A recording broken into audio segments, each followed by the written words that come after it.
Salve, salve família, aqui quem fala é o Lutz do canal Cortes Podcast e no meu primeiro mês monetizado eu já fiz $3.000 só seguindo o que esse cara fala no curso dele. Então se você quer ganhar dinheiro com internet e YouTube sem nem precisar aparecer, confere o primeiro link na descrição. Esse ano agora, por conta da pandemia e por conta de algumas chuvas e teve algumas enchentes e tal, eles tiveram problema com safra e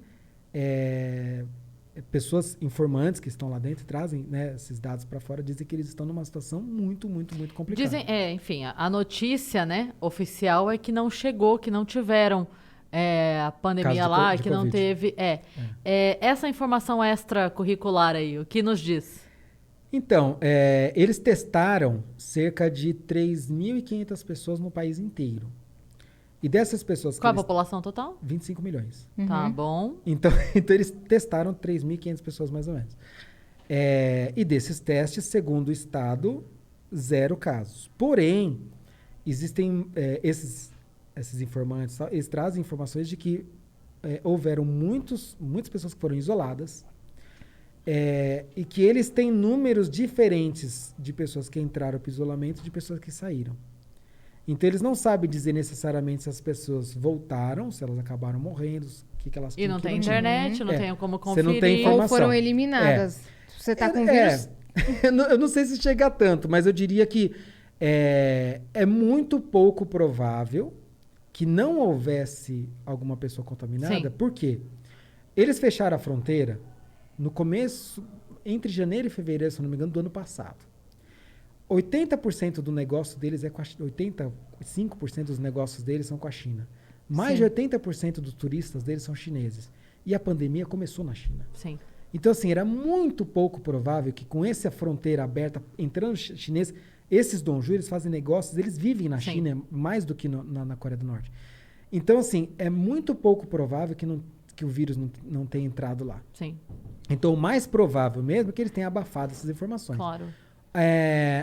A Cruz Vermelha, a OMS, eles têm grupos que trabalham lá, que são grupos de ajuda humanitária. Então, a Coreia do Norte, ela recebe ajuda humanitária até hoje. Impossível, o país é tão maravilhoso, eles não precisam. Pois é. E esses grupos de ajuda humanitária é muito interessante, porque eles nunca fazem nenhum tipo de discurso político contra o país. Por quê?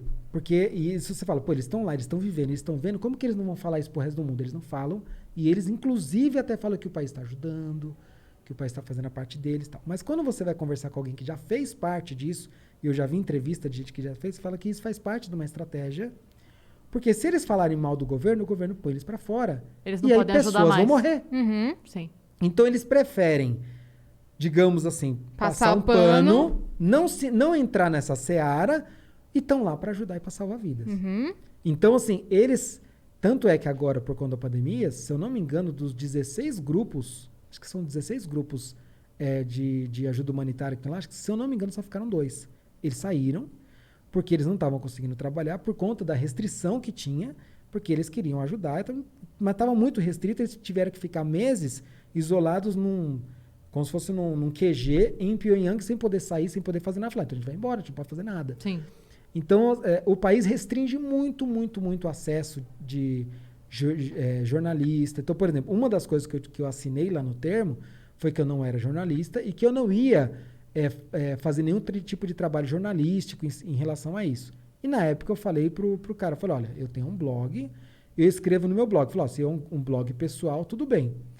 Então, assim, sinceramente, eu não sei dizer se as entrevistas que eu dei depois, porque logo que eu voltei, eu já dei uma entrevista logo em seguida para a Madeleine Lax. E foi muito legal, tal. E eu falei, na época ela tava... Não, ela ainda tá, né? Na Gazeta do Povo, tal. Ah, é? E aí eu dei essa entrevista para ela, tal. E foi muito legal. Daí eu até fiquei na dúvida. Falei, poxa, posso ou não posso fazer isso, né? E vieram outras depois, tudo. E até hoje eu não tive nenhum problema. Eu, pelo menos, não. Eu não sei se... Tá longe, eu não sei se para ela isso teve algum problema, porque aqui... eu já fiquei meio conhecido por algumas pessoas que naturalmente são defensoras da Coreia do Norte. Então eu não sei até que ponto isso pode ter, mas a verdade se você voltasse para lá, né? É que para essas pessoas eu faço um discurso contra o país, como se eu estivesse fazendo uma propaganda contra a Coreia do Norte. Mas muito pelo contrário, eu tento trazer uma visão um pouco mais neutra, tanto é que muitas coisas que são clichês, que eu poderia estar aqui falando, é isso mesmo, eu falando, não é bem assim, né? São exageros, tal, porque também existe exagero na nossa mídia, tem gente que lucra com principalmente uns tabloides meio vagabundo, que gostam de fazer notícia sensacionalista e lucram com isso. E eu acho que não é o legal, mas as notícias que eu acompanho, por exemplo, eu acompanho de gente que eu considero séria, que traz uma informação e fala, isso é verdade, isso é mentira, isso é assim, isso não é assim. Eu não vou dizer neutro, mas é sério, né? Sim.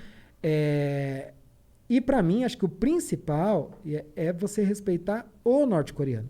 Então, quando a gente faz muita piada em cima disso, faz muita chacota, ou faz muita essas notícias, né, exageradas e tal, você está depondo contra o norte-coreano. E é ele quem está sofrendo tudo isso. É o povo que sofre, né? É o povo que sofre. E é um povo extremamente querido, um povo muito legal. Eu sou contra o governo. Sim. Mas a gente tem que saber fazer essa distinção.